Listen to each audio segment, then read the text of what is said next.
everyone, welcome back to my kitchen channel. মই অংকিতাই পুনৰবাৰ আপোনালোক সকলোকে মোৰ চেনেললৈ স্বাগতম জনাইছো। আশা কৰিছো আপোনালোক সকলোৱে নিজ নিজ ঘৰত সুৰক্ষিত আৰু সুস্বাস্থ্যৱান হৈ আছে আৰু চৰকাৰে দিয়া নীতি নিয়মসমূহ আপোনালোকে মানি চলিছে।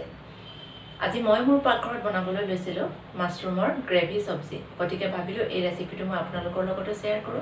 বহুতে অৱশ্যে জানে, কিন্তু যিসকলে নাজানে তেখেতলোকে এই ভিডিঅ'টি চাই উপকৃত হ'ব বুলি মই আশা কৰিছো। গতিকে আহকচোন আমি কেনেকৈ বনাই চাওঁ। মাছৰুম বা কাঠফুলাৰ চব্জি বনাবৰ কাৰণে এয়া মই লৈছোঁ অলপমান কাঠফুলা আৰু এয়া মছলা লৈছোঁ জিৰা পাউডাৰ, ধনিয়া পাউডাৰ, হালধি, গৰম মছলা, নিমখ, লাল মিৰ্চি পাউডাৰ, গোটা জিৰা এচামুচ আৰু দুটা ইলাইচি, এটুকুৰা ডালচেনি আৰু ইয়াৰ উপৰি মই লৈছোঁ এটা পিঁয়াজ, দুটা বিলাহী, আদা ৰচুন আৰু দুটা কেঁচা জলকীয়া। আদা ৰচুনকেইটাও মই পেষ্ট বনাই ল'ম আৰু এয়া কাঠফুলাখিনি সৰু সৰুকৈ বাকলি গুচাই কাটি ল'ম। এয়া কাঠফুলাখিনি মই এনেদৰে সৰু সৰু সাইজত কাটি ল'লোঁ আৰু লগতে বিলাহীকেইটা আৰু পিঁয়াজকেইটাও এনেদৰে সৰু সৰুকৈ কাটি ল'লোঁ আৰু এয়া মই লৈছোঁ অলপমান কেঁচা মটৰ। আপোনালোকে এইটো দিব অপশ্যনেল হয়, দিবও পাৰে নিদিবও পাৰে। এতিয়া মই কেৰাহীটো পাতি লৈছোঁ আৰু ইয়াত মই ডাঙৰ চামুচেৰে এচামুচৰ জোখা তেল দি লৈছোঁ। এতিয়া আমি গৰম তেলত প্ৰথমতে ইলাইচি, ডালচেনি আৰু জিৰাকেইটা দিম। এইকেইটা তেলত ফ্ৰাই হোৱাৰ লগে লগে আমি ইয়াত কাটি লোৱা পিঁয়াজখিনি দিম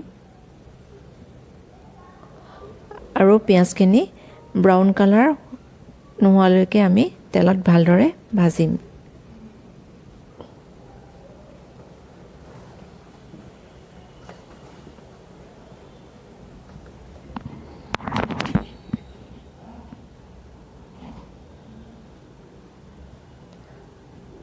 এয়া পিঁয়াজখিনি ইতিমধ্যে সিজিলে।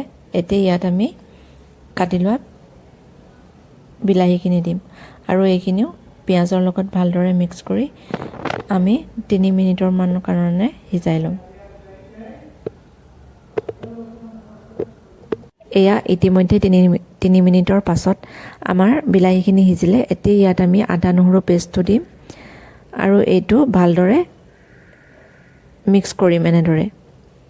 এই আদা নহৰুখিনি মিক্স কৰাৰ পাছত এতিয়া ইয়াত আমি বাকি লোৱা মছলাখিনি একেলগে দি দিম। লাল মিৰ্চি পাউডাৰ, ধনিয়া পাউডাৰ, জিৰা পাউডাৰ, নিমখ আৰু হালধি, এই সকলোখিনি দি আমি বিলাহী আৰু পিঁয়াজৰ পেষ্টটোৰ লগত ভালদৰে মিক্স কৰিম আৰু এইদৰে মিক্স কৰাৰ পাছত আমি এইখিনি 2 মিনিটৰ কাৰণে এনেদৰে লৰাই সিজাই ল'ম।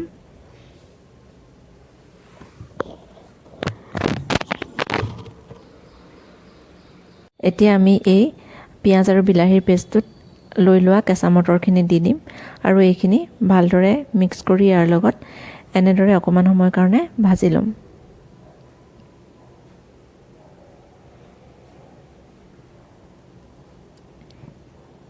এতিয়া ইয়াত আমি এবাটি কুহুমীয়া গৰম পানী দিম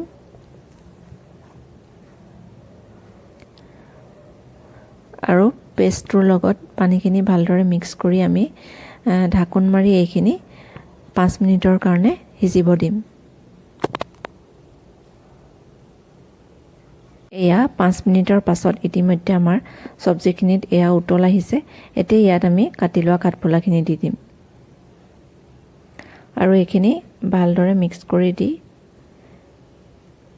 পুনৰ এইখিনি ঢাকোন মাৰি আমি 10 মিনিটৰ কাৰণে সিজিব দিম আৰু 10 মিনিটৰ পিছত আমাৰ কাঠফুলাৰ চব্জি ৰেডি হৈ যাব।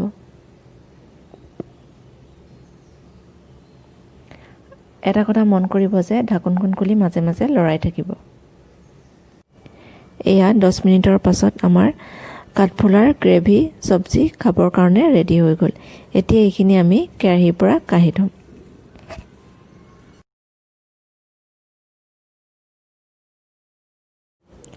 এয়া খাবৰ কাৰণে আমাৰ কাঠফুলাৰ গ্ৰেভি চব্জি ৰেডি হৈ গ'ল।